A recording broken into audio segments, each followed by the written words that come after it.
Bubba Love, we got this election coming up, and I don't know if you're torn or not, but there's a lot of people that are, I don't know, some of them got their minds made up, some of them don't. Some of them are really fighting for, if you watch the polls, they're flip flopping. Sometimes one candidate will be ahead, and the next time the other one will be ahead. And it's kind of like just up and down. So I'm wondering how people are going to choose who to vote for. Let's talk about that.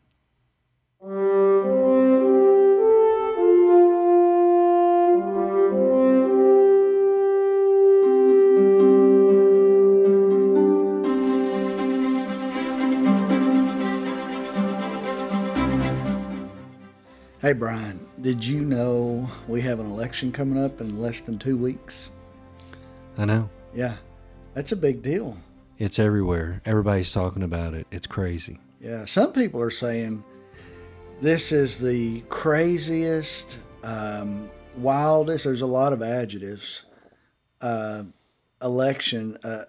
The comparison between the two candidates is just absolutely, there's such a sharp contrast. People are saying that have been voting for years, live for decades, are saying that they've never seen anything like it. And I'm having people call me out of the blue. It happened this weekend, and they just really wanted to talk about different philosophies behind why they should vote. Interesting enough, or who they should vote for, but interesting enough, they were conflicted because the candidate they really wanted to vote for, they were like, but I don't agree with a lot of the things. And I was like, yeah, I know. Do you agree with a lot of the things from both candidates? And they were like, no, but I'm more closely aligned with this other candidate. And so it was a really interesting conversation because you can have a conversation about either candidate, and let's just say it's about the one you like. If you're really honest with yourself and you look at it from a perspective of, morally, ethically, all these things, just about both sides can be painted in some dark view in their own way. Either one Oh, of them. yeah. So you could take the one that you don't like and you could just have a field day with that one. But if you really got to looking close to the one you do like, it makes it more complicated because there's not equal, but there's issues there that are disturbing as well to some degree.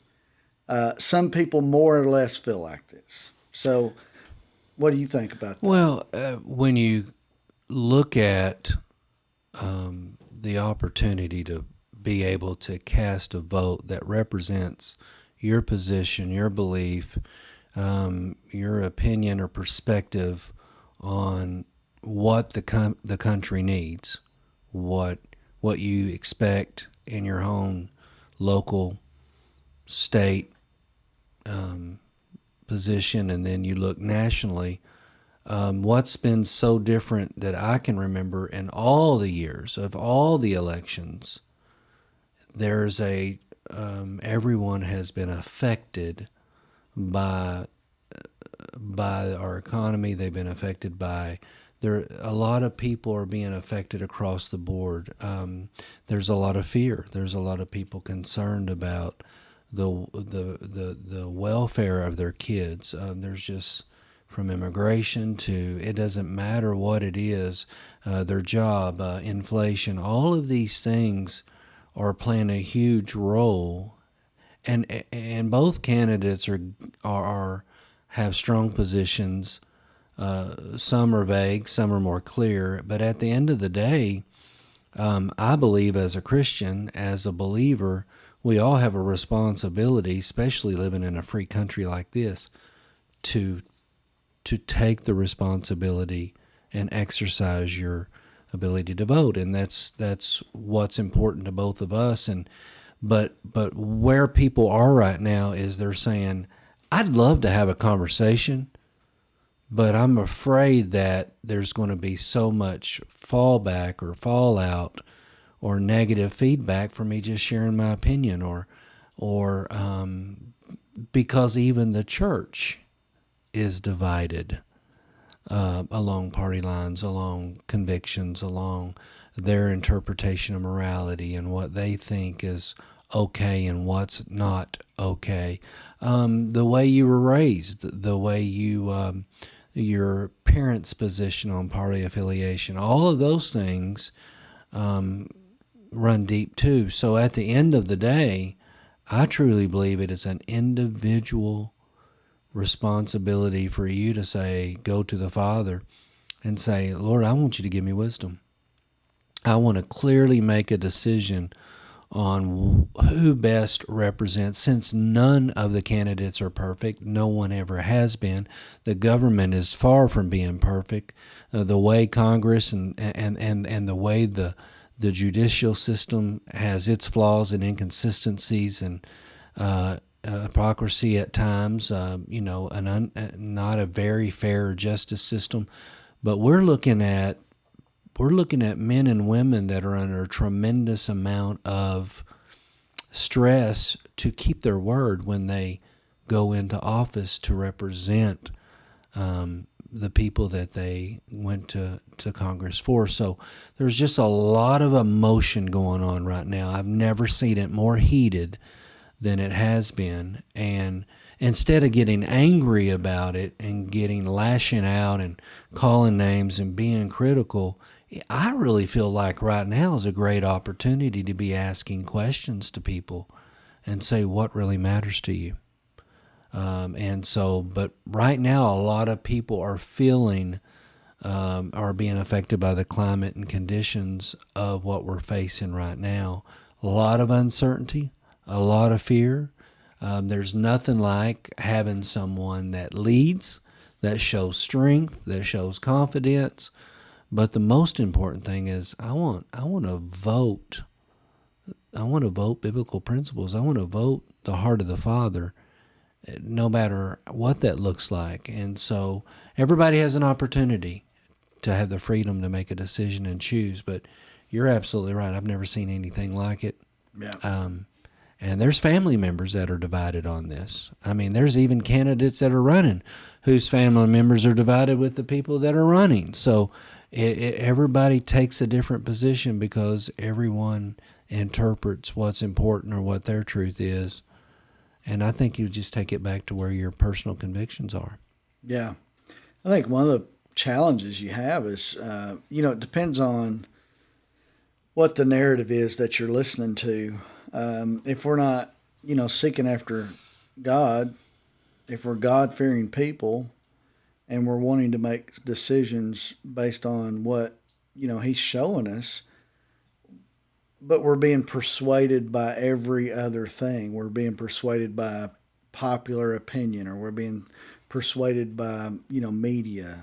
Culture. And culture and things like that. Big red flag. I mean, some of the biggest, hardest decisions I've had to make went against people that I love. It wasn't going to hurt them. Some of the first instinct was, this is going to hurt if you do that. Don't do that. But there was also a really intense conviction, answers that I was getting from the Lord in my quiet time of just listening, not making rash decisions, but really just marinating on it, just thinking about it and considering it and not doing anything too soon. But at some point, it's like, okay, Uncle, I hear what you're saying. Yes. We've got to get to that point. So what concerns me the most is that people wouldn't vote according to what I just said, but they would vote according to pressures. Yeah. Or scare tactics. And they're real. Yeah. And, the top motivator, I think there's 5 of them, but the top one is fear. You're going to miss out on something if you don't do this. Hey, get this deal. It's about to go. It'll be gone at 5 o'clock. You better get in here, Black Friday. People are running over each other trying to get into the store to get the big screen TV that's on sale for $200 off or whatever. They're afraid they're going to miss it. If it was unlimited, they would take their time. Well, and at the end of the day, if you look at the major issues that are really dividing the country, if you will. It's very uncomfortable to say, but everything is about money, has become about money politically. And we just have to say, I mean, it's easier said than done, but there are people's livelihoods that are greatly affected by who is in office. And there's some really good people that are caught in the crosshairs of their livelihood based on which way they vote or their company votes or whatever the case may be. At the end of the day, God says, I want you to trust me with your whole heart. And if you'll acknowledge me in the circumstance and situation and in the season of preparing to vote, if you'll acknowledge me, I will lead and direct you. I will guide you. And so, but sometimes it's just not. It's we, Yeah. and so that's probably the biggest thing that I see right now is the country's in a great divide right now. Everybody's taking positions and they're standing and they're ready to fight. It really is. So Well, there was an interesting way I was raised. We were raised up in this religion, and it's not really. I don't want to really go down what it was or whatever. But the idea was we couldn't vote. So my parents never voted. They might have before they got in that particular religion. But I was raised that we don't vote because God appoints the leader. And so this is one of those things that. Okay, well, how does that happen then? People vote, and so you would think God would guide that vote through the people. Like if nobody showed up to the polls, there wouldn't be anybody voted in. It would really be a weird thing. sure. They'd have to pay people to come vote or something, and then they would still get through. So that's one thing is, okay, so if God's appointing people, he's doing it through the people. There's a lot of things, if not everything, it seems, God uses his people on this earth to do things. He appointed Moses to go before Pharaoh. He did amazing things through Elijah and prophesied, the prophecies that carried on for hundreds of years to proclaim the Son of God to come, Jesus Christ. He used the disciples that Jesus Christ lived with and walked with to proclaim the gospel and to make disciples after Jesus Christ was gone. He used Stephen to be like time warped into another time to explain the gospel to this traveler, and then baptized him on the side of the road. There's all these things that God used people to do, and he's using you. Good people and bad people. Exactly. He used evil people, Well, think evil about kings. King Nebuchadnezzar. Okay, he's killing folks. He's saying, if you don't bow down to me and pledge your allegiance to me, you're going to burn in the furnace. It's going to happen. Yes. And then these guys, Shadrach, Meshach, and Abednego, the famous story, they're like, we ain't going to do that. And then, they had this thing about praying. And he's like, no, we don't want that. We want you to pledge allegiance to Nebuchadnezzar and bow down. We're going to give you a chance to think about it. And what would they do? They'd go up in their window and pray in the window. Like if that's not a smack in the face against your policy. So we're talking about this evil Nebuchadnezzar. And ultimately, he said, okay, you're going into the furnace. It was so hot, it burned up the people that was putting them in. They get in the furnace, they're not touched. Not even singed, they don't even smell like smoke. And next thing you know, the Son of Man's in there, Jesus Christ himself's in there with them. And they're just chilling in the fire that's so hot you can't even get close to it. Next thing you know, Nebuchadnezzar is made into like this wild beast of a person. I can't imagine really what it was like except what the Bible describes. And eventually he gives glory to God. At the end of the day, God loved this man's heart. Despite his stubbornness, despite his attitude towards God's people, it's like, I'm going to use that man. And I believe that God can use anybody. And he can bring about change through the least likely of people. So what I would say to you, if you're struggling with who to vote for, you're going to have to not trust your gut and not trust your heart and certainly not trust your fear.